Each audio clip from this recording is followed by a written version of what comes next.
What if the person controlling your every thought was you? I woke up in a world built from mirrors and lies, a psychological labyrinth designed by someone who called himself him. But the deeper I went, the more the lines blurred. Was he my captor? Or my creation? Every room exposed a truth I had buried. Every reflection showed a self I had tried to forget. This isn't just a story about manipulation. It's about identity, survival, and what happens when you finally confront the voice in your head and realize it doesn't belong to a stranger. It belongs to the version of you that never stopped breaking. Welcome to the Skillful Art of Manipulation podcast. If you haven't already, please consider following us on your favorite podcast platform. Today we present to you Veil of Illusion. Let's dive into this thrilling narrative together. Chapter 1. The Invitation. I used to believe the mind had borders, that there were clear limits to what it could take before it bent, or broke, or turned in on itself. I used to think madness was a place far away, something you stumbled into after trauma or time, or the wrong pill slipped beneath your tongue. But madness didn't feel like falling, felt like home. And now I can't tell where I am, who I am, whether I'm still her, the girl I once was, or something else entirely, something he created, or maybe something he simply revealed. But I'm getting ahead of myself. It began with silence, a thick, unnerving kind that pressed in around me like fog, even though the world kept moving. Cars passed, horns blared, my phone vibrated, but none of it reached me. I sat on the edge of my twin mattress, arms wrapped around my legs like a shield, and stared at the pale, peeling paint on the wall across from me. There were cracks that looked like veins, reaching upward like hands grasping for something just out of reach. That day I had reached my limit. I was broke, not just in my bank account but in the kind of way you can't admit out loud. I hadn't eaten in almost 2 days. Not out of willpower or self-control, but because I'd prioritized paying rent over food again. My landlord had started knocking with a rhythm that felt personal, deliberate, mocking. I didn't answer the door anymore. My job at the coffee shop was gone. Budget cuts, they said. As if you needed a full-time budget to steam oat milk and endure the groans of businessmen too fragile to accept their orders had been messed up. As if I wasn't already invisible before they erased me. I had stopped calling my mother weeks ago. Not that she'd noticed. People don't like broken things, even when they're blood. So I sat there in the silence, wondering if the world would keep spinning if I just stopped being. I wasn't suicidal, not exactly. Just exhausted, curious, drained enough to imagine what it would feel like to disappear completely, and if anyone would notice the shape I left behind. And then I heard it. Light. Not a knock. Not footsteps.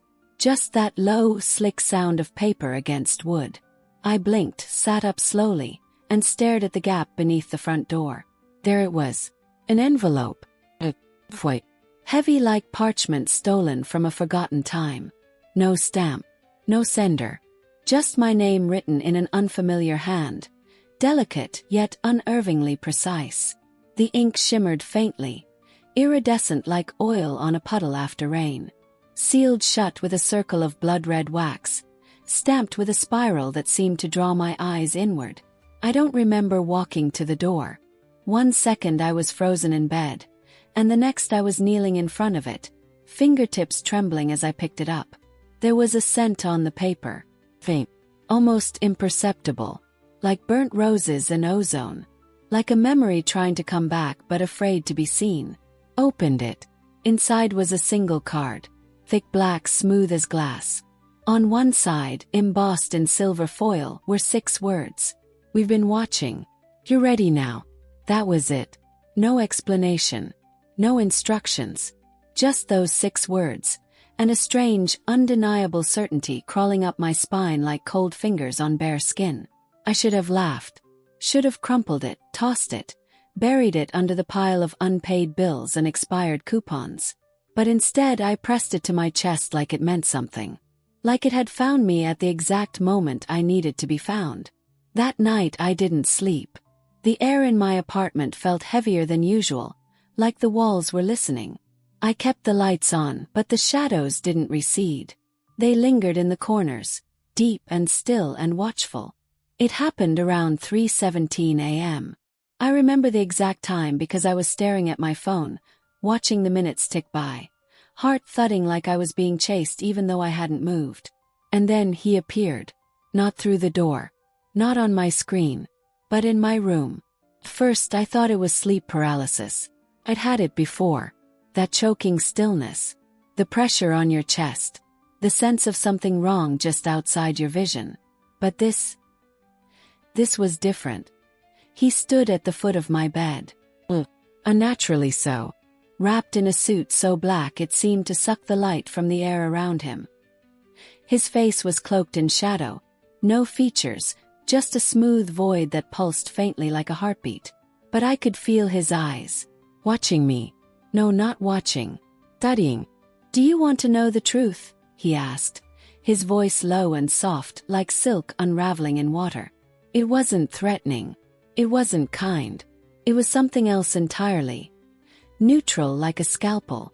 I tried to speak. Couldn't. My mouth opened but no sound came out. So I nodded. That was my first mistake. His hand extended. Long fingers. Too long. Nails clean, manicured but sharp. Not claws but not human either. I reached out. The second our skin touched, reality cracked like glass under pressure. My bed disappeared. So did the room. So did gravity. I was falling, no, moving, but not through space.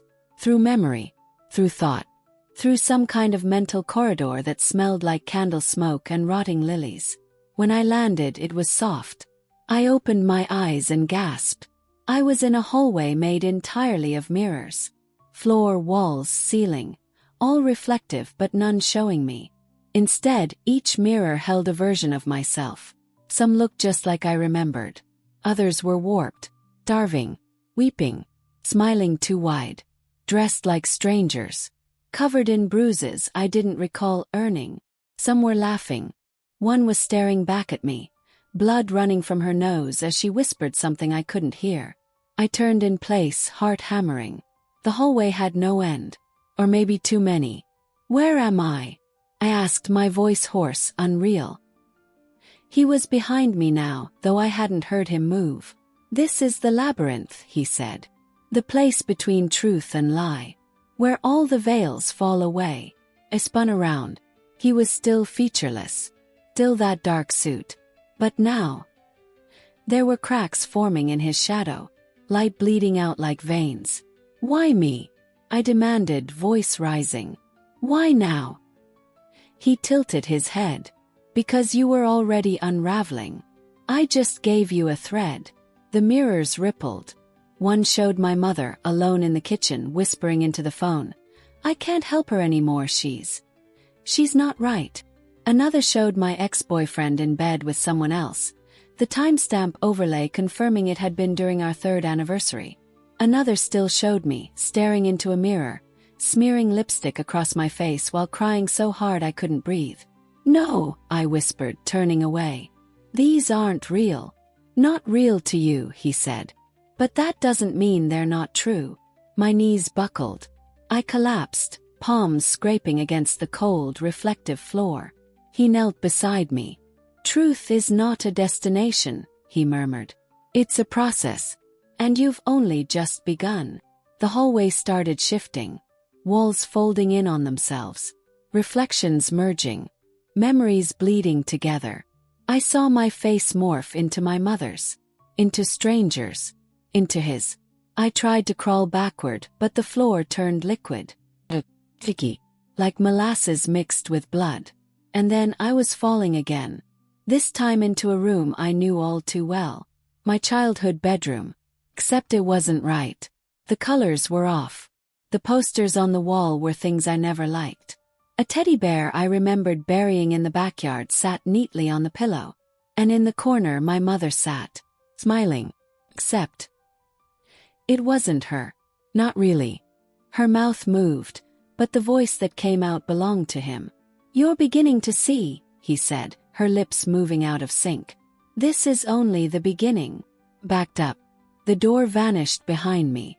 The walls began to breathe. The air pulsed. My thoughts cracked. "This is a game," I whispered. "A trick." "No, my dear," he said, still wearing her face. "This is the unveiling." And in that moment I knew. I was inside something far beyond logic. Something built not with walls but with memories. With guilt. With shame. A psychological maze custom designed to tear me apart. And he was the architect. I would have to walk it. All of it. If I ever wanted to find my way out, or figure out if there was an out, I'd have to survive the labyrinth. Even if it meant becoming something I no longer recognized. Even if it meant becoming his. Chapter 2. The mirror that lied. There are places inside the mind we're not meant to go.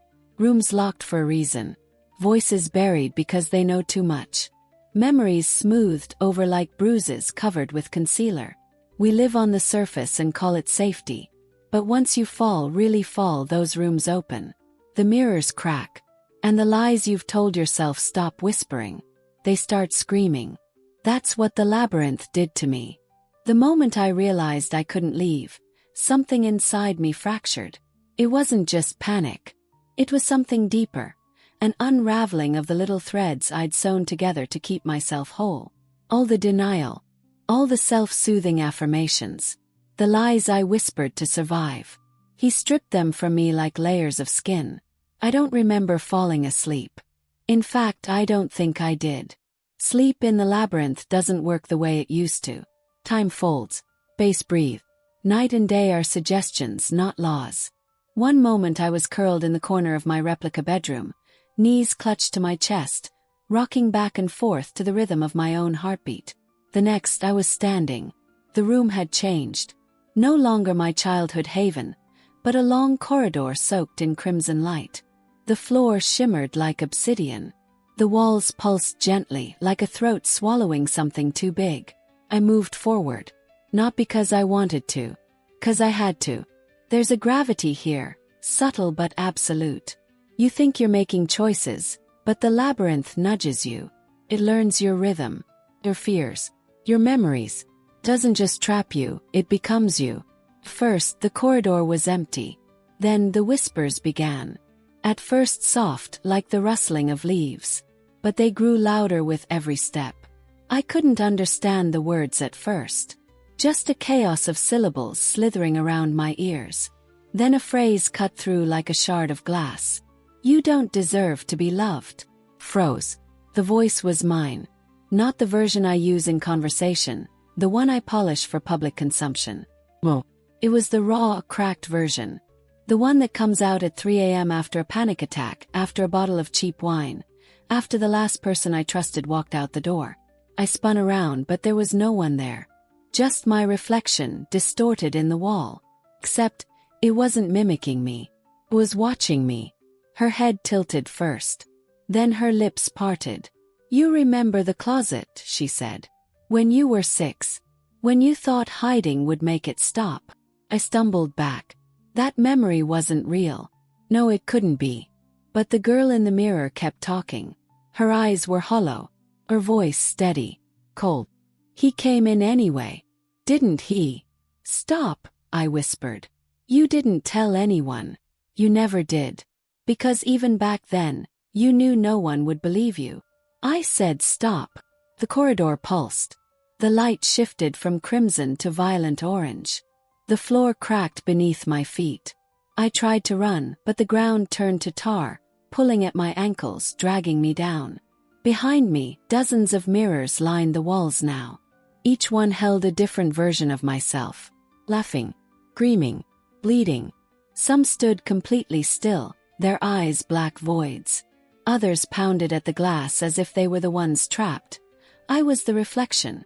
"Welcome to the Hall of Selves," he said. His voice slithering from everywhere and nowhere. I looked up. He stood at the end of the corridor, arms outstretched, the air around him warping like heat off pavement. "Here," he continued, "you'll meet the ones you killed to survive."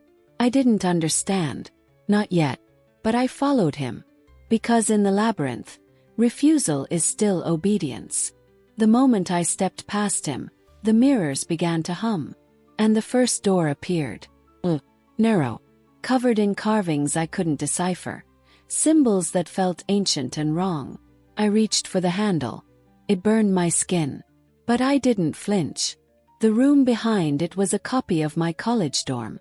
Perfect down to the chipped dresser and the half-eaten sandwich on the desk. And on the bed the me from 5 years ago. She had long, untamed hair. Eyes ringed with insomnia. Skinny arms covered in half-healed scars. She didn't look up. She was writing. I stepped closer. The notebook in her lap was filled with the same sentence, over and over. I will be better. I will be better. I will be better. Her voice was flat when she finally spoke. You left me here. I swallowed. I didn't know you were still. Still what? She snapped, finally looking up. Her eyes were bloodshot. Still hurting. Still waiting for someone to come back and tell me it gets better. I am you, I whispered. I'm sorry. But she shook her head. No, you're not me anymore. You became someone else. You put me in a box and left me behind. I wanted to reach for her. I didn't. She went back to writing. I turned and left. The door slammed shut behind me. Another door appeared. This one smaller. Blue. Childish. I knew what was behind it before I even touched the knob. I was 7 years old again, sitting under the table in the kitchen, watching my father's shadow rage across the linoleum. His voice like thunder. My mother sobbing. Glass breaking. The little version of me under that table wasn't crying. She was silent, staring at the wall with wide, unblinking eyes. Dissociating. The only way we knew how to survive. She didn't speak to me. Didn't look at me. Because she didn't know I existed. I had buried her so deep that even I forgot her face. The third door appeared without warning. I didn't recognize the room. First, it was a blank white space. Sterile. Cold. A hospital, maybe. But wrong. There was a chair in the center. And strapped to it, me again. But this version was too thin. Too still. Her head hung low, hair matted to her face. Tubes ran from her arms into nothing. I stepped forward. Her eyes opened. And she screamed. A scream so raw it split the air. I fell to my knees, clutching my head. The walls bled red. The floor shook. Then he appeared beside me. He knelt, tilting my chin up with 2 fingers. These are the selves you disowned, he said almost gently. To become who you are now, you had to bury who you were then. I didn't mean to, I choked out. I didn't know. He smiled. Of course not. That's the beauty of repression. You never see the graveyard you're building inside yourself. I wanted to hate him. I wanted to scream, to hit him, to demand he stop. But I didn't. Because part of me, maybe the most honest part, knew he was right. He stood again. Snapped his fingers. And the mirrors shattered. The sound was deafening. Like thunder in a glass cathedral. Shards flew everywhere, but instead of cutting me, they passed through me. Or rather, through who I thought I was. And then, silence. When I opened my eyes, I was back in the corridor. But it was different now. The walls were covered in writing. All of it mine. Journal entries I forgot I ever wrote. Emails I drafted but never sent. Confessions I scribbled into notebooks and burned. Words I said in therapy. Lies I told my mother. Promises I broke. They covered everything. And in the center of the floor was a mirror. Not on the wall. On the ground. I looked down. And finally I saw myself. Not one of the fractured versions. Not one of the buried ones. Me. Teared. Flawed. A hole.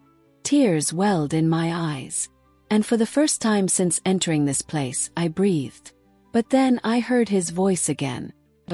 Soothing. Now that you've seen what's behind the veil, it's time to choose. The ground opened beneath me. And I fell again. This time deeper. This time into the part of the labyrinth where even mirrors fear to go. Where the game shifts. And the real manipulation begins. Chapter 3. The thread of trust. There's something worse than being lied to. It's believing you've finally found the truth, only to realize it was just a more elegant lie. A softer poison. One that feels like hope when it enters your bloodstream. One that wears the scent of safety, the smile of a friend, the voice of something familiar. That's the kind of lie the labyrinth serves you in Chapter 3. And I drank it like water. When I landed, I didn't feel the impact. Just was weightless and heavy at once. My body suspended in a darkness so complete it felt liquid, like I was floating in ink. My thoughts echoed inside me like they had no walls to bounce off of. There was no up, no down. Just a gentle hum like breath just behind my ear. Not mine. Where am I now? I whispered, though I didn't expect a response. He answered anyway. You're in the place between memory and belief, he said. This is where we test what you're willing to trust. His voice didn't come from above or beside me. It came from inside my head, like a thought I hadn't had yet. Like it had always been there, waiting. Suddenly light bloomed. Not in the distance, within me. I opened my eyes and saw my surroundings shifting like oil on water. The darkness peeled back to reveal a small town. It was quiet. Too quiet. Cobblestone streets. Street lamps with soft yellow glow. Houses I vaguely recognized. A white picket fence with rusted hinges. Birds chirped. Wind rustled the trees. It looked like a memory staged by a theater company. Eerily perfect. Anodized. And the people. They were smiling. All of them. My old neighbors. My third-grade teacher. My first boyfriend. My dead aunt. All standing on the sidewalk waving. Smiling. Their mouths didn't move, but I heard them in my mind. You made it back. I took a step forward, but the concrete felt too soft, like walking on a memory about to dissolve. I don't belong here, I murmured. A woman stepped toward me. Middle-aged, blonde, familiar, and blinked. My heart seized. It was Claire, my college roommate. She died 2 years ago. Car accident, rain-slick road, head-on collision. I saw the photos. Attended the funeral. I'd kissed her forehead before the casket closed. Whispered an apology I couldn't explain to anyone but her. And yet here she was. Hair curled. Eyes warm. Hey, stranger, she said like we'd just run into each other at a grocery store. You've been gone a while. My knees buckled. I stumbled into her arms. She was warm. Real. She smelled like lavender and coffee grounds. I wept. And she let me. For a long time, she just held me, stroking my hair the way she used to when the panic attacks hit hard during finals week. It's okay, she whispered. You're safe now. He can't reach you here. The moment she said it, my body tensed. Because for a split second I believed her. I wanted to believe her. But then I saw her eyes. Not the color. The movement. Too precise. Too symmetrical. Like clock hands ticking in perfect unison. I miss you so much, I said, voice cracking. She smiled. I never really left. Her hand moved to mine, gripping tighter than it should have. Her nails dug into my skin. Flinched. Looked down. They weren't nails. They were needles. Metal. Injecting something cold into my bloodstream. I shoved her away. Stumbled back. My head spun. The people on the street were closer now. Still smiling. Still silent. But their smiles were cracking at the edges. Unnatural. Their skin began to flake. One by one they started twitching, jerking like puppets on tangled strings. And behind them, towering over the rooftops, was his silhouette. Watching. Always watching. Claire, the thing wearing her skin, spoke again. Her voice deepened, layered with static and something much older than language. Why do you resist? She snarled. You came here because you wanted to be seen, heard, loved. And we love you. The world began to collapse. The town peeled apart like wallpaper set on fire. Houses melted. People screamed, not with mouths but with thought.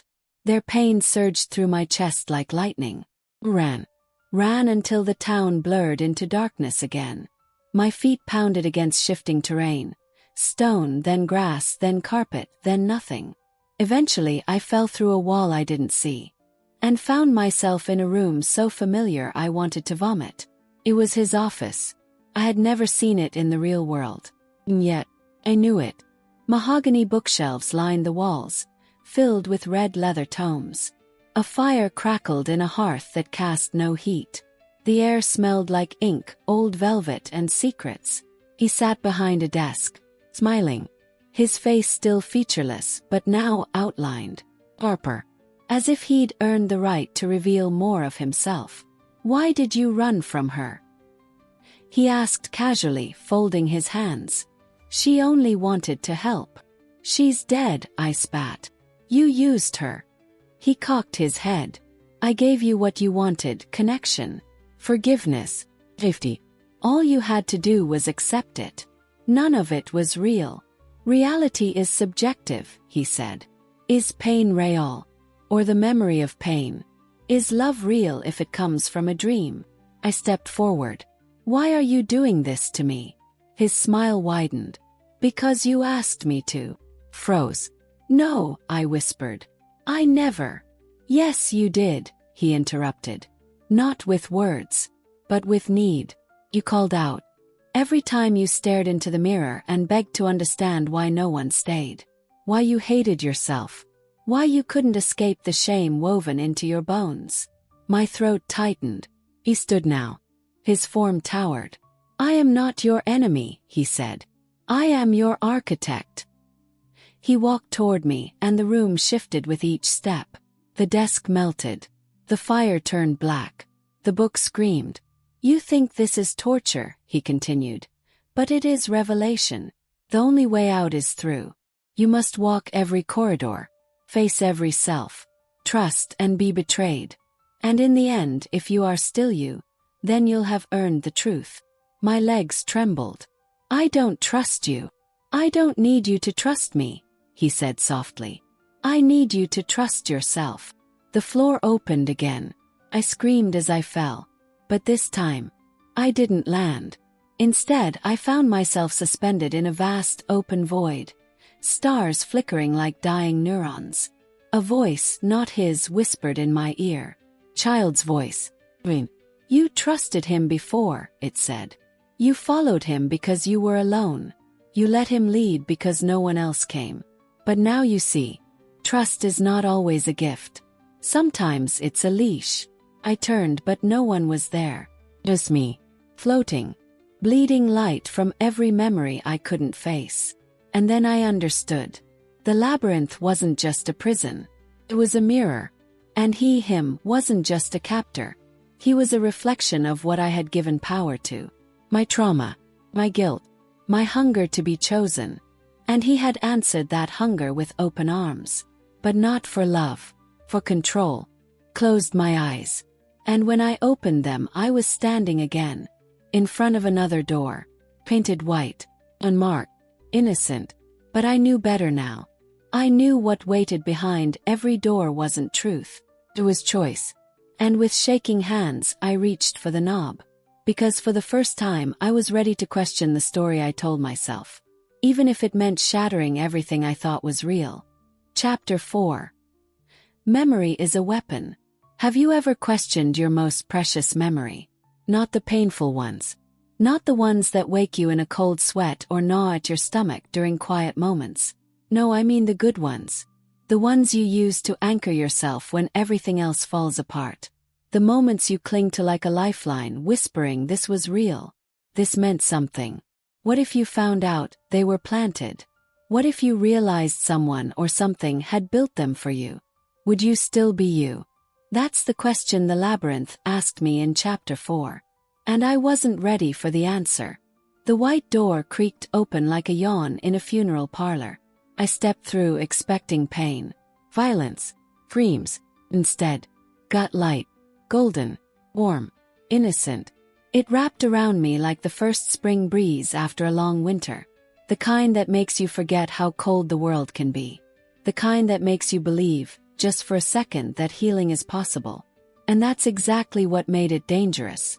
I stood in a backyard I hadn't seen in years. Freshly mowed grass. A swing set swaying gently in the breeze. A dog barking somewhere out of sight. The air smelled like lemonade and sunscreen. It was perfect. Too perfect. I looked down. My hands were small again. Child hands. My feet were bare, toes caked in dirt. My knees were scraped, just like that summer after second grade, when I fell off my bike chasing fireflies. Turned, and there she was, my mother. Oh, you have to understand. My real mother wasn't cruel, just absent, fragile in that brittle, untouchable way. She loved me, I think, but not in the way I needed. She was always somewhere else. Mentally, emotionally, sometimes even physically. Sometimes gone for days. Sometimes just behind a door she refused to open. But this version of her. She knelt on the porch, arms wide open. Her hair gleamed in the sunlight. Her eyes were clear. Her smile genuine. And she called my name with a tone I'd never heard from her before. Come here, baby. I wanted to run into her arms. And I did. Even though everything inside me screamed trap. Even though I knew this was his work. I ran, barefoot and breathless, into that embrace. And for a moment, a single aching moment, I believed it. She wrapped her arms around me, warm and safe and steady. I love you, she whispered, voice shaking. I'm so sorry I left. The words hit me like a blow. Because I had waited my whole life to hear them. And now that they came, I didn't know what to do with them. Cried. Not because I believed her, but because part of me wanted to. A part of me that was still 7 years old, sitting in the dark, waiting for her to come back through the door with a hug and an apology. I missed you, I whispered into her shoulder. She pulled back, eyes shining. I was always watching. You just didn't know how to look. The warmth in her gaze deepened into something else. Hunger, pride, ownership. And suddenly I knew. This wasn't a memory. This was programming. I yanked myself away. No, I said. You're not her. She tilted her head. Does it matter? I want it to. She stood. The sky darkened behind her. The wind turned sharp. You think memory is sacred, she said. But it's just data. Input. The mind reshapes it 1,000 times before you even recall it. You don't remember events. You remember your last memory of them. And that memory, I gave it to you. The porch rotted behind her. The paint peeled. The swing set rusted in real time. I stepped back. She took a step forward. This moment, she said. This exact embrace. You've remembered it before, haven't you? Even though it never happened. Faltered. 'Cause she was right. I had imagined it. Replayed it in therapy. Wrote it in journals. Reenacted it in dreams so many times that I believed, deep down, that maybe it had happened once. Maybe just once. She smiled, reading the hesitation on my face. Does it really matter, she whispered. If I'm not real, if what you feel is? The world blurred. And the scene shattered. I was standing in a room of tapes. Hundreds of them. Old VHS reels stacked in towers that leaned and sighed like tired ghosts. Each labeled in sharp handwriting. First kiss, revised. Graduation, filtered. Dad's apology, false. You are enough, fabricated. Love, 2016, deleted. A screen flickered on. I watched myself, age 12, sobbing on the kitchen floor. My father towering over me. His face a blur of fury. But this wasn't how I remembered it. In my version, he'd apologized. Held me after. Said sorry. But this. He walked away. No hug. No warmth. No closure. My stomach turned. Behind me, him. He walked through the rows of tapes with reverence, like a priest in a cathedral. These are your sacred moments, he said. You edited them to survive. I didn't. You did, he snapped, for the first time letting fury bleed into his tone. You softened the pain. Brightened the shadows. Made monsters into misunderstood caretakers. Turned abandonment into sacrifice. You lied to yourself because you were alone, and the truth was too heavy. He picked up a tape labeled, "First time someone said they loved me." Then he crushed it in his hand. No, I gasped. That one was real. I know it was. Are you sure? He asked, voice quiet again. Play it. I did. And watched myself at 17, sitting in the back seat of a car, breathless, clutching the hand of a boy whose name I couldn't remember. "I love you," he said on screen. But the real audio was different. "I like you," he had said. Just that. No love. The tape flickered.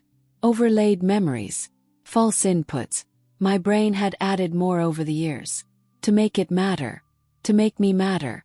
Collapsed to my knees. "Why are you showing me this?" I whispered. He crouched beside me. "To free you," he said. "Every manipulated memory is a leash. And until you see which ones you wrapped around your own neck, you'll never break free." I looked up. "I'm not ready. None of us ever are." He stood and the floor shifted again. I was falling, tumbling through shattered recollections like broken glass, each one cutting a little deeper. Not because they were lies, but because they were almost true. I landed in a room full of mirrors again. But this time they didn't reflect me. They showed the people I'd hurt. Every choice I didn't want to remember. A friend I ghosted after she opened up about her trauma. A boyfriend I used to distract myself from my grief. A coworker I lied about to save my job.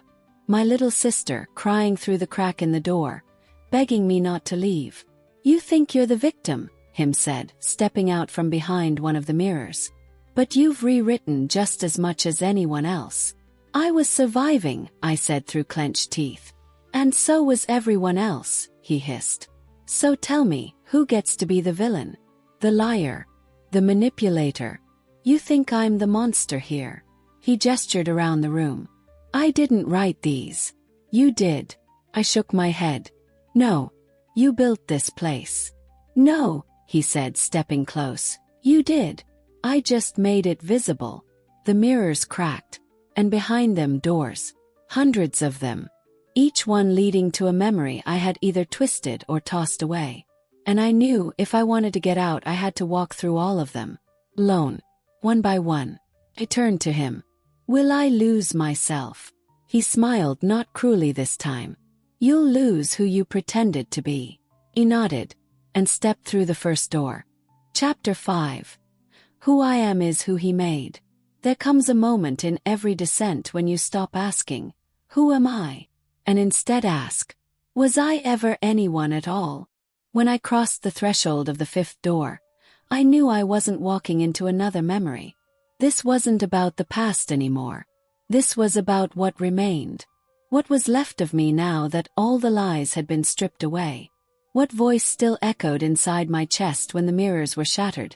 When every mask had been peeled off and laid at my feet like funeral offerings.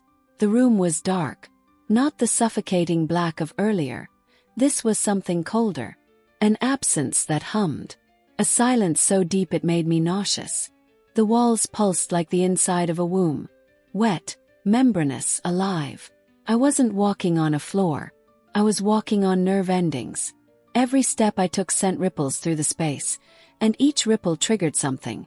Whispers, images, sensations I didn't recognize. Or worse. Almost recognized. Faces. Conversations. Flickers of lives that might have been mine. But I couldn't tell if they were dreams, hallucinations, or lives I had somehow lived and then abandoned like worn-out clothes. A girl named Nova calling me her sister. A man named Edison whispering, "Come back to bed, baby." A nurse's uniform. Syringe. A baby in my arms I couldn't name. None of these belonged to me. And yet, felt grief, rage, nostalgia. Like I'd lost them. Like they were lives I should have lived. 1,000 alternate selves pressed against the walls of that space, clawing at me for acknowledgement. And in the center of the room, him. But this time, not as the looming figure. Not as the void-wrapped silhouette. He was me. Same height. Same face. Same hair pulled back in a loose braid. Wearing my favorite hoodie from college. Barefoot. Smiling. And when he spoke, it was my voice. "Welcome home," he said softly, opening his arms. "You made it through the false doors." Backed away. "No." He stepped closer. "But I am you. You used me. I reflected you. Every ugly truth. Every betrayal you called survival. Every sin you buried beneath trauma." He raised one hand. In it, a mirror. Not like the others. This one didn't show my face. Showed a wheel. Spinning. Vest. Carousel of names, faces, lives. Each one flickering like an old film reel. You don't remember them, he said. But you wore them. Each one. One at a time. Whenever the pain became too great. He walked in a slow circle around me as he spoke, dragging his finger along my shoulder blade. You became what they needed. Daughter. Lover. Therapist. Savior. Villain. You forgot who you were so often that now. He tapped my temple. There's nothing left but masks. My knees buckled. Fell to the floor. Then tell me, I whispered. If I was never real, who am I? He crouched beside me. His eyes, my eyes, shimmered with a cruel tenderness. You are who I sculpted. The girl who needed someone to tell her what to be. No. I obliged. I shook my head. No. You're lying. I only speak what you're afraid to say. He raised the mirror again. And now it did show me. Not as I was now. But as a child, mouth duct-taped, hands tied to a chair, staring wide-eyed at a television that played happy family sitcoms on loop. I whimpered. That wasn't memory. That was indoctrination. I built you in fragments, he whispered. Each time you were hurt, I stitched something over the wound. Performance. Defense. Costume. And eventually, you forgot what skin felt like beneath all that armor. Crawled backward. My hands left wet streaks on the floor. Why are you doing this? He smiled. Because you asked me to. I screamed. No. You keep saying that, but I never. You begged, he interrupted. Not with words. But with choices. The lights flared. And suddenly, the walls were covered in transcripts. A timestamp. Every lie I told. Every time I said, I'm fine when I wasn't. Every smile I forced. Every secret I kept for the sake of harmony. Every compromise that left me hollow. I didn't know, I said. He tilted his head. Knowing is overrated. He offered his hand. Come. Let me show you something. This time I didn't resist. Because something in me, something broken and exhausted, wanted to know how far the rabbit hole went. He led me into a hallway. Unlike the previous ones, this corridor wasn't surreal. It was clinical. White walls, fluorescent lights, a buzzing overhead speaker repeating a phrase I couldn't quite make out. At the end of the hall, another door. Unmarked. I reached for the handle. My hand burned. Him leaned in. This is your origin, he said. The first choice. The first fracture. You don't remember it, but your body does. I turned the handle and stepped into the void. The room wasn't a room. It was a replica of a hospital ward. My hospital ward. The one I spent time in after my first breakdown. But this version was different. It was before me. Years ago. And there on the bed strapped down a girl. Not me. But familiar. Her face half buried in bandages. And 4 in her arm. Monitors beeping steadily. A clipboard at the end of the bed labeled, Subject, Him 1. I moved closer. The girl stirred. Eyes fluttered open. And she was me. But not the me I remembered.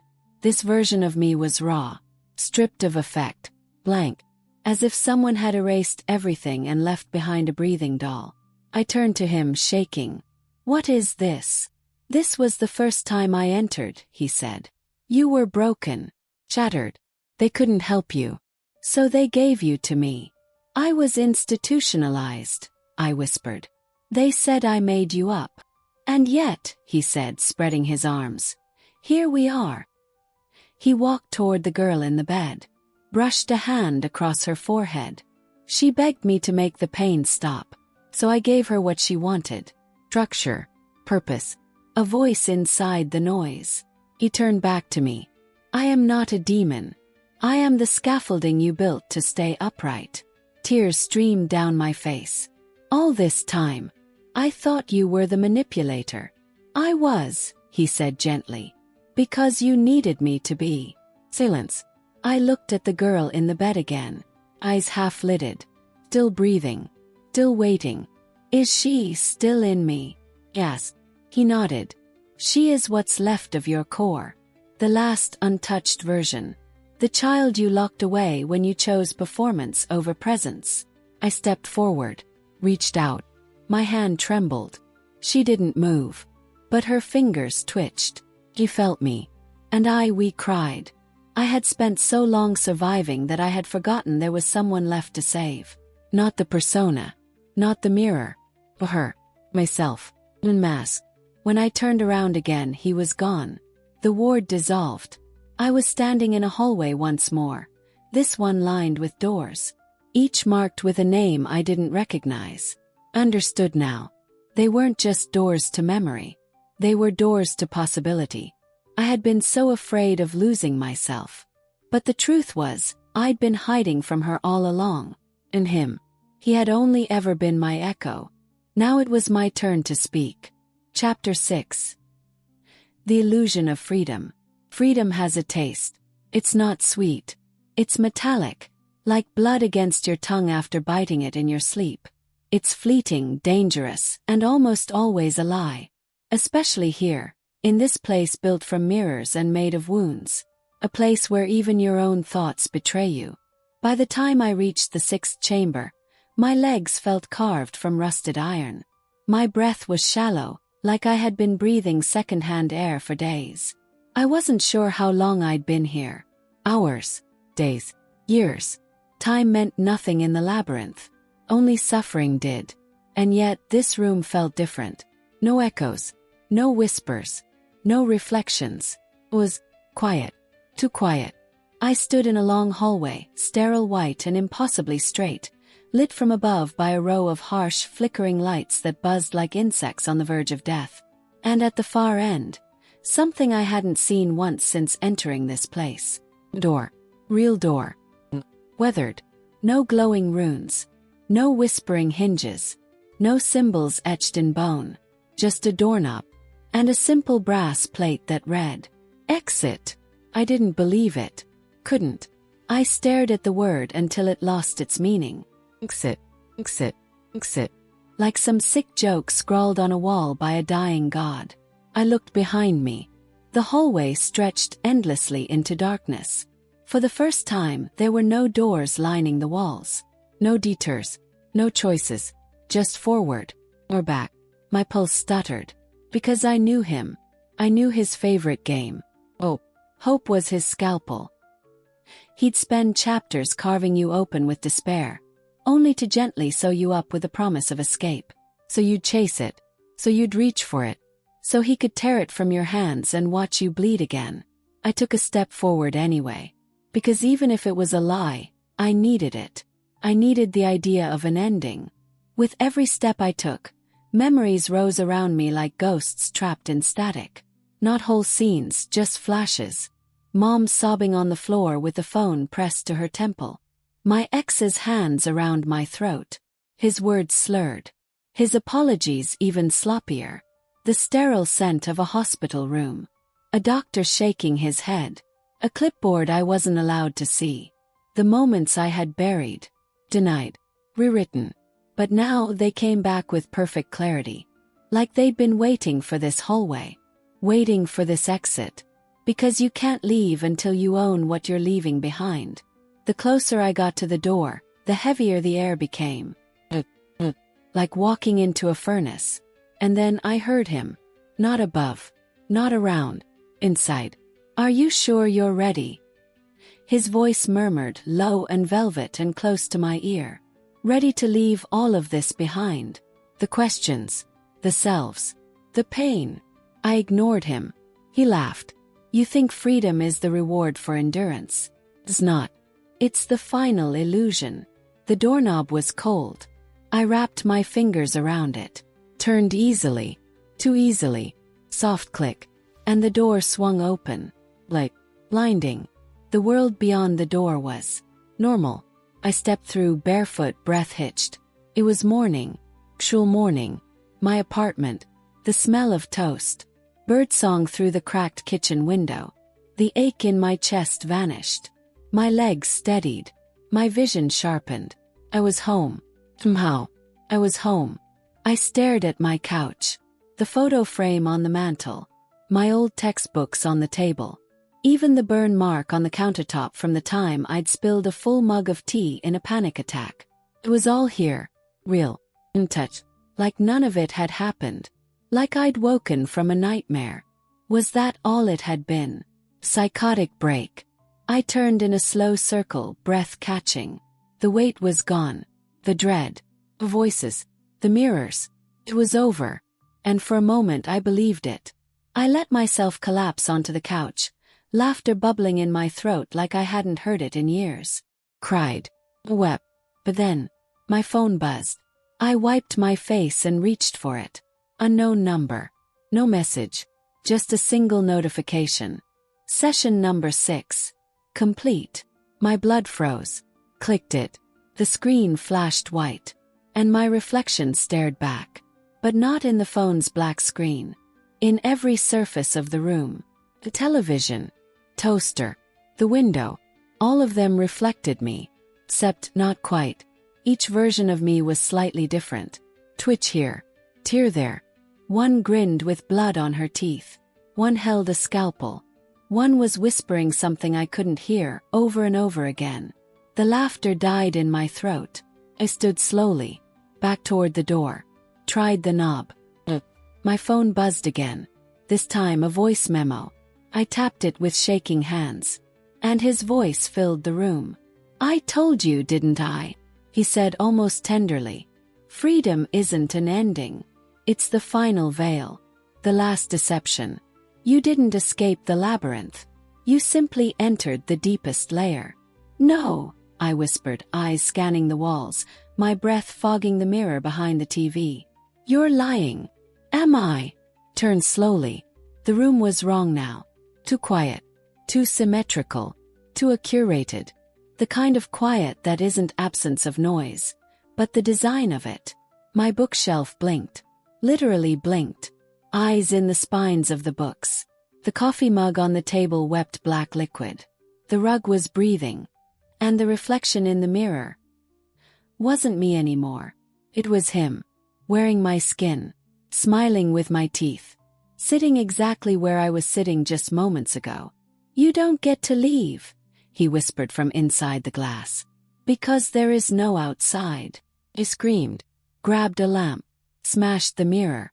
But there he was again in the shards. Laughing. Reaching. Multiplying. Ran. Into the hallway. But the hallway didn't end. It stretched and turned and pulsed. Each door I opened led back to my apartment. Each mirror held a different version of me screaming to be let out. And then I saw it. The original exit door. Still ajar. Still marked with the brass plate. I ran back toward it. Skidded to a stop. 'Cause now, it was a mirror. And in it I was him. Not in his form. Not in his suit. But in his stillness. His gaze. His smile. And I knew he was never a separate being. He was never a tormentor from outside. He was born from the parts of me I refused to look at. He was me. Not in metaphor, but in truth. He was the survival mechanism that grew teeth. The false protector I let lead. The architect I fed with every silence. Every compromise. Every time I said I'm fine when I was dying inside. He was the version of me who would rather control than feel. And now he had taken over. Because I had let him. Because freedom was never about leaving the labyrinth. It was about learning who built it. And I had been laying bricks my entire life.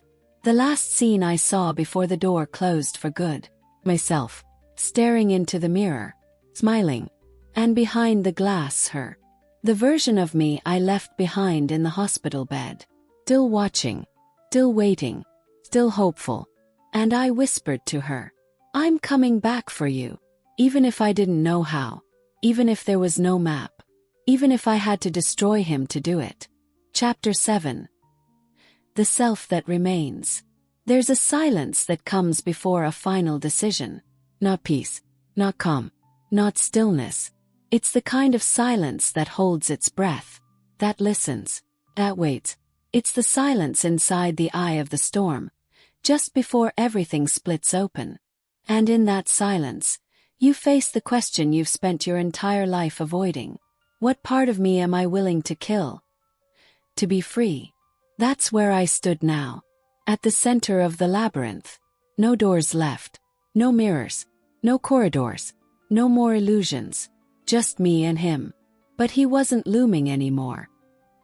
He wasn't cloaked in shadow or whispering from the cracks in the wall.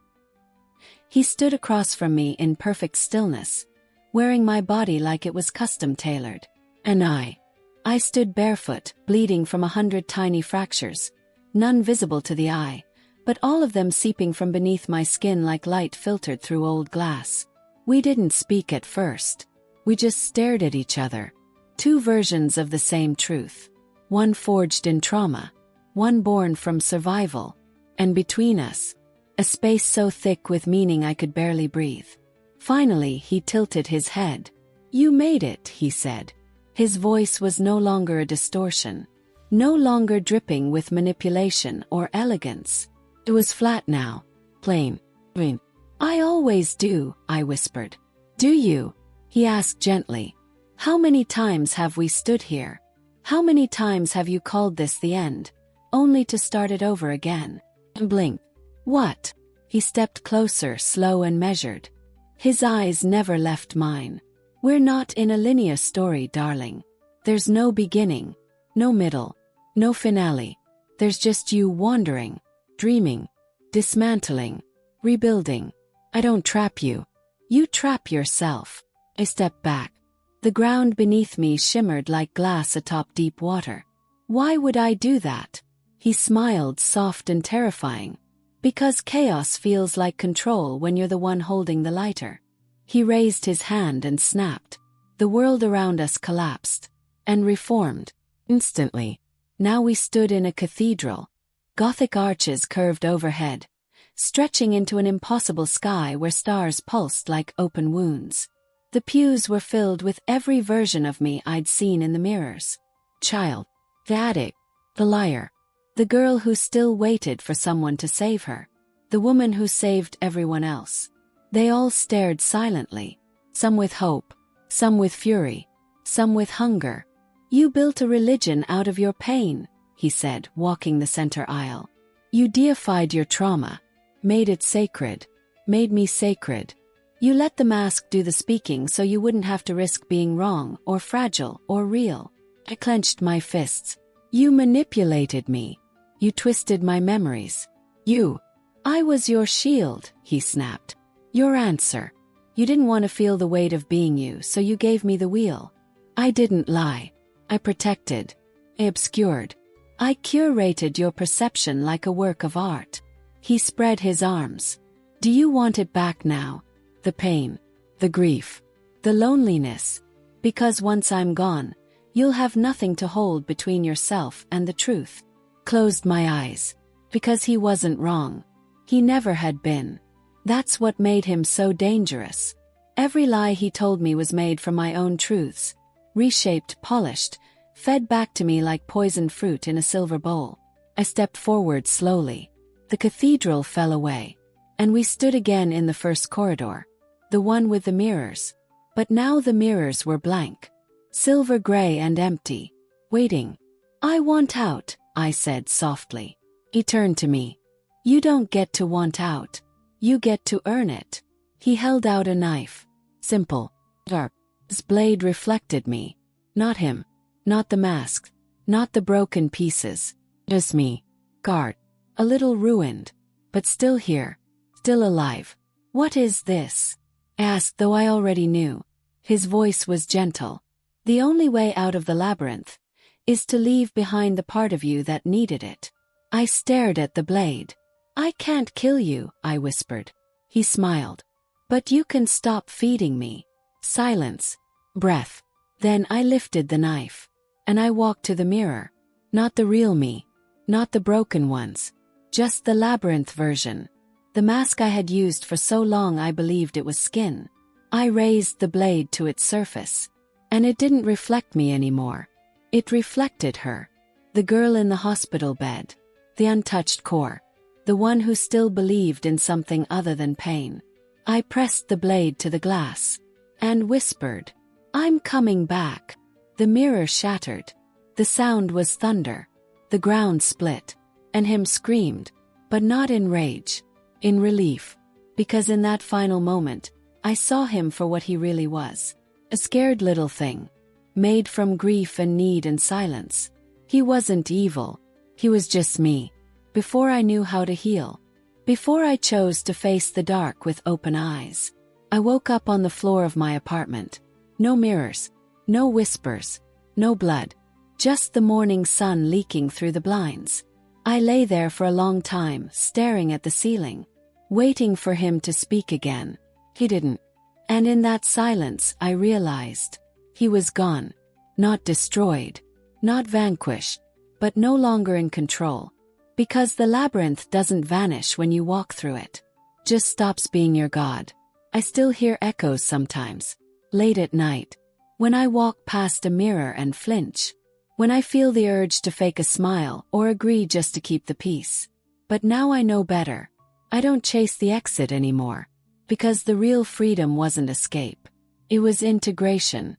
It was pulling every broken version of myself out of the dark and saying, "You belong too." Even the rage. Even the shame. Even him. Especially him. Because he only ever wanted to protect me. He just didn't know how to let go. But I do. Now I do.